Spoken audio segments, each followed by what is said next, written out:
kilometer. I always wonder that you took space technology to a level which involved a lot of investments from the government, which also came in for, as you know, brief criticisms, but today we bear the fruits of that. Likewise, all science, whether medical, dental, or every field, including pharmacy, Ayurvedic medicine, all of these can go to that kind of a level only when high-end technologies are used. Humans are not replaced by technology equipments, but certainly they need to provide to the physician the ability to address a population today which will tell the doctor what is to be done with themselves if they have not been addressed with the appropriate technology. And therefore, while I do concur with you on the family physician issue and then matters being taken to higher levels, but we are now faced with a population sick or not yet sick but wanting to be examined, coming to a doctor and very often also dictating what technology should be used. So we are at crossroads today with all the technologies that have come about in communications, with the people becoming very intelligent, and therefore I do not know if you have any suggestion how such patients will have to be addressed. Thank you. There are two parts to it. The first about the research component and how to make it beneficial. You know, in our most of the R&D institutions, the researchers, they work in isolation. But today's world, that will not work. It's a teamwork. So the team has to set the goals clearly, and each team member has to put in their best effort to achieve that goal in a time-bound manner. And then what is the application of that particular technology to the common man, that has to be kept at the back of the mind. So that's the first part of it. Second, modern technology of communication and connectivity, definitely it has made available information to the people fast. This information, quite often, I would say more than 50% are junk. And people blindly, they follow that kind of information, and that leads to trouble. That's not a good practice. Here only, right from the schooling days onwards, the children has to be trained as to how to weed out the seed from the chaff. So they should be able to analyze whatever comes on the screen and make a judgment and then absorb what is relevant. Third point is about the diagnostics, etc. I mentioned that, you know, unless there is a good relation between the physician and the patient, this problem cannot be solved. Today, many of the outpatient department, it is working like a factory. In a day, 200 or 300 patients are being seen by a doctor, and he will have hardly time to ask his name and a few symptoms, not beyond. So you have to maintain a record of the patient for over years and understand his body and specific treatment to fulfilling those needs. So it's a big challenge.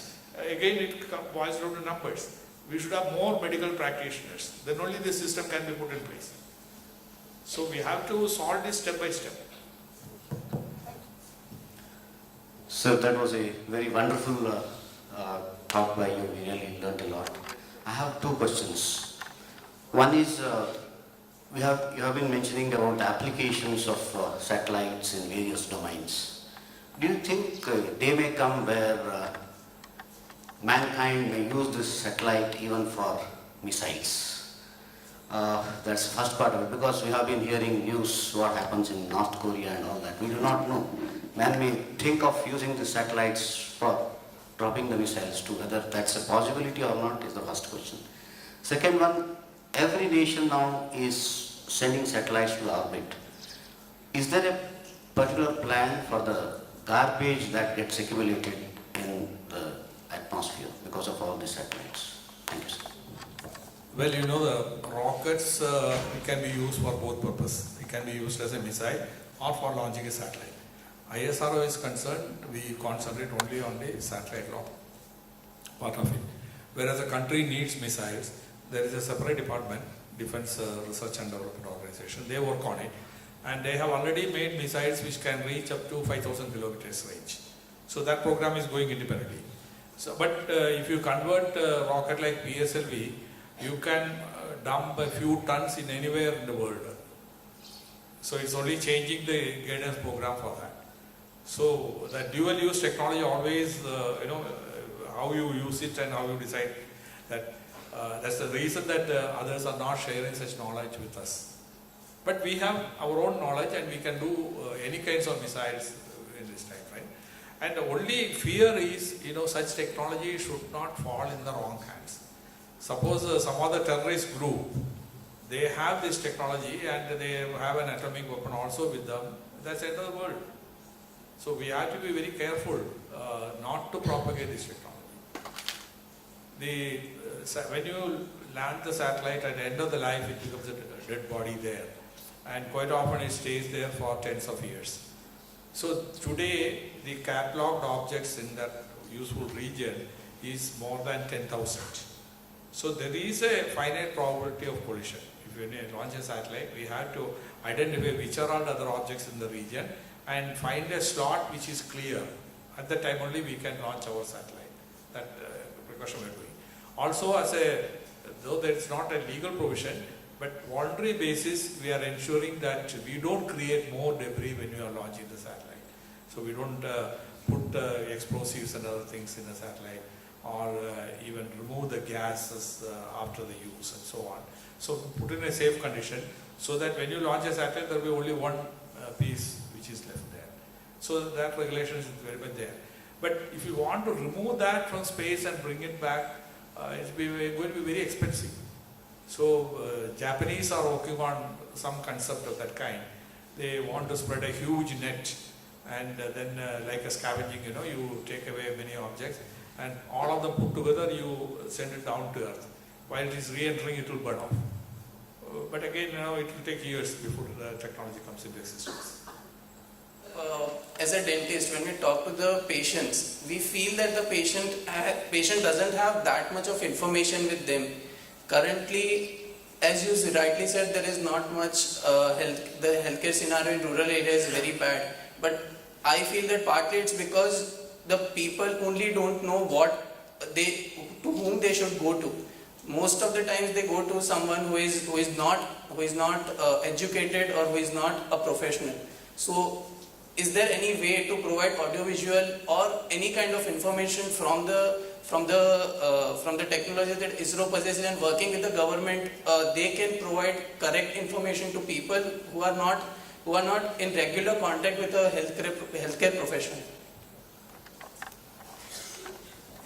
Well, I think there are two ways of doing it. One is the healthcare centers in villages. They had to be equipped. The people there have to be given proper training on hygiene, dental hygiene or personal hygiene and all other matters related.